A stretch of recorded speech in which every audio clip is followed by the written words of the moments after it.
sino que ellos tenían 6 semanas de vacaciones en medio del año, sin perjuicio de las vacaciones de 6 semanas que son el equivalente a nuestras vacaciones de verano. Acuérdense que en medio del año es el verano allá.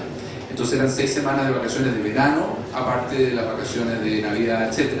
Y los jueces estuvieron dispuestos a reducir esas vacaciones a cambio de que se aumentara el número de jueces para que, por lo tanto, pudiera todo el sistema rendir mejor. Another example, if I can offer, is that in the 1980s, one of the largest categories of civil litigation was insurance disputes, personal injuries, motor traffic, and so forth. The government introduced schemes to shift such disputes out of the court system. So, in other words, they reduced demand on the courts rather than met an unrelenting.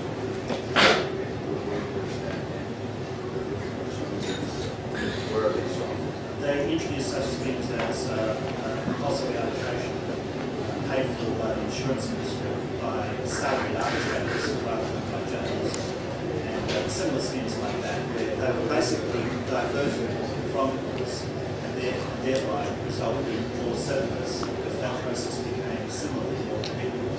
They also regulated tort, whereby previously the courts had to assess damages for certain injuries. The government introduced laws that actually prescribed the damages, prescribed limits of compensation that could be paid. Therefore, that again increased the incentive for litigants to compromise their demands, knowing that they could not ask for $1 million when they knew they could only get $10,000.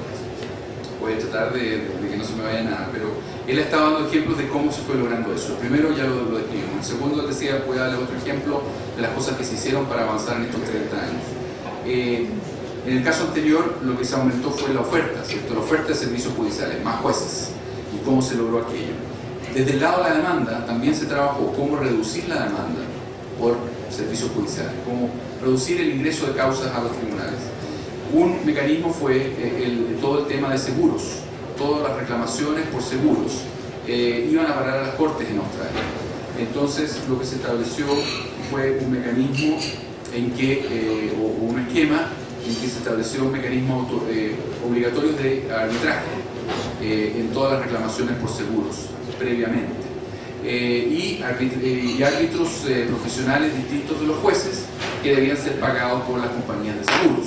Obviamente esos costos iban a ser incorporados a su vez a la póliza, pero en fin, se llevaban en el fondo al sector privado y por lo tanto se sacó parte de la demanda por esa vía.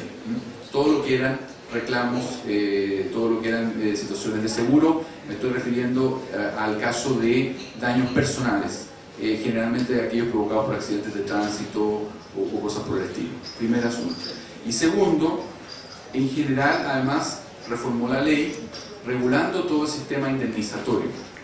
Y en el sistema indemnizatorio, en que usualmente la fijación de la entidad del daño era una cuestión que correspondía a los tribunales, la existencia del daño, pero además la entidad del daño, el monto a indemnizar en buenas cuentas, y como era infinito, siempre se demandaba por millones de dólares, esperando que durante el litigio se bajara igual a una cifra bastante interesante. Bueno, lo que hicieron fue legislar poniendo límites de lo que se podía reclamar como indemnización por perjuicios por perjuicios en general.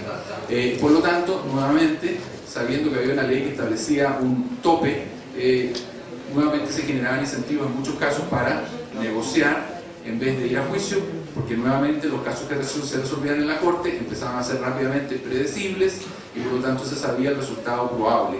Y obviamente una petición sobre ese límite no iba a ser aceptada, y una petición bajo ese límite con determinadas características ya se sabía que era lo que iba a resolver la corte. Nuevamente, por lo tanto, un incentivo para ir al árbitro que financiaba el sistema de seguros y reducir nuevamente la demanda al sistema judicial propiamente tal. Había preguntas por acá adelante que estaban esperando. Doctor, ¿no? Sí, voy.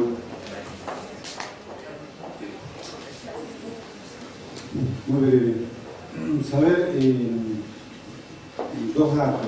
Primero, el costo que nosotros tenemos acá como tasa de justicia, la primera, segunda y tercera instancia, y segundo, régimen arancelario, porque vi en uno de los bloques se habló de gastos procesales y me parece interesante aclarar este concepto, que corresponde a la tasa de justicia y todo, no sé cómo lo denominarán, y cómo es el sistema arancelario, porque el sistema continental nuestro, el sistema arancelario en todas las instancias puede llegar a ocupar de un 50, de un 80 hasta un 100% de la obra.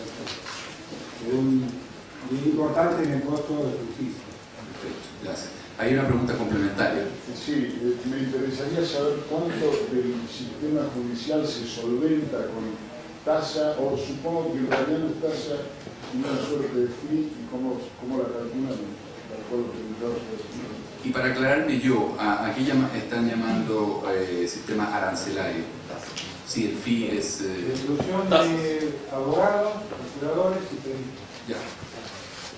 Pero el fee que habló antes me parece que se refería a un fee para el tribunal. Sí, yo lo entiendo como el antiguo timbre en el papel sellado. Sí. El derecho, un derecho.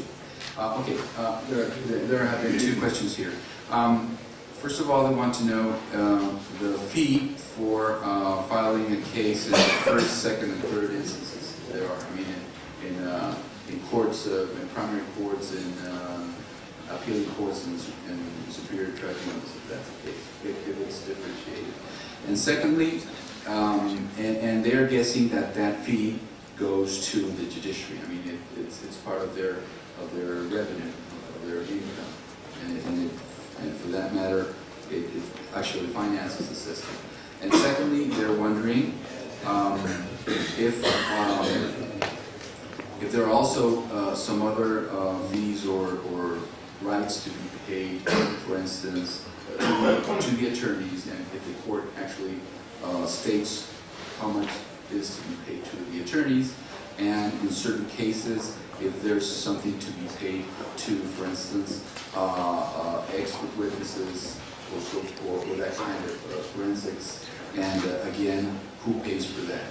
And as a general question is, if you know what percentage of the whole budget of the judiciary system is covered by these kinds of fees or payments. First question, filing fees for courts.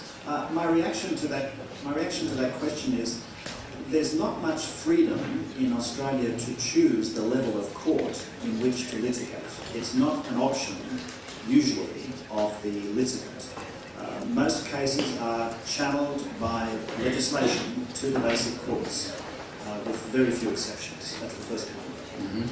Bueno, lo primero que quiero aclarar, por si hubiera alguna duda, es que en Australia no hay una libertad para moverse de un tribunal al otro, es decir, la legislación, la ley es la que determina cuál es el tribunal al que se debe recurrir según el caso, y en general se recurre a un tribunal básico o de primera instancia como primer punto, y solo excepcionalmente en determinados casos la primera instancia, entre comillas, es un tribunal superior.